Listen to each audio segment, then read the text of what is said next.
Local Area Development Fundagi Nauna Saba Community Hall amangase Hairok AC gi MLA Dr. Thoksom Radeshyam Namiyamda Khusinakre Hairok Part 3 Litan Wang Malikai da Local Area Development Fundagi Nauna Saba Community Hall amangase Hairok AC gi MLA Dr. Thoksom Radeshyam Namiyamda Khusinakre Community Hall Miyamda Khusinabagi Thoram Aduda Hairok AC gi MLA Dr. Thoksom Radeshyam Hairok Part 3 gi Gram Panchayat ki Pradhan Ningthauzam Tangba Yauna Ate Luchingba Kayasu Sarukya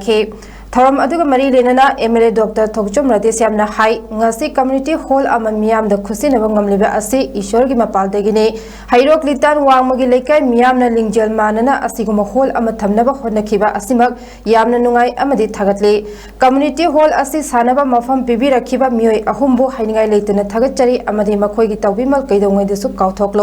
afaba luchingba amagi makhada leiba club loop amadi lekai khol sing afaba oigale Miyam gi thazaba leitra Luchingba amana luching liba loop laikai khol kaidongaida afaba oide ingna chikna leiba ngamdaba amadi chawkhat thorang leitaba mafam oigali hainasu Radeshyam na phongdokhi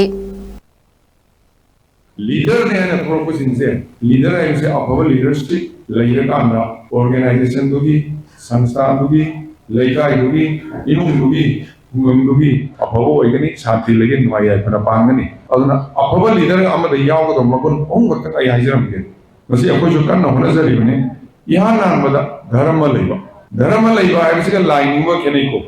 नुंटी की church तो चप्पा नुंटी की Bible पागा नुंटी की मोक्ष तो चप्पा मस्जिद ता अदो नुंटी की नमाज पढ़बा नुंटी की मंदिर चप्पा सिंदूर थिनबा संदूर थिनबा नुंटी की लाई करबा अदो धर्म लैबा कौगे अदो दी लाइनिंग वो कौगे धर्म लैबा है बस दी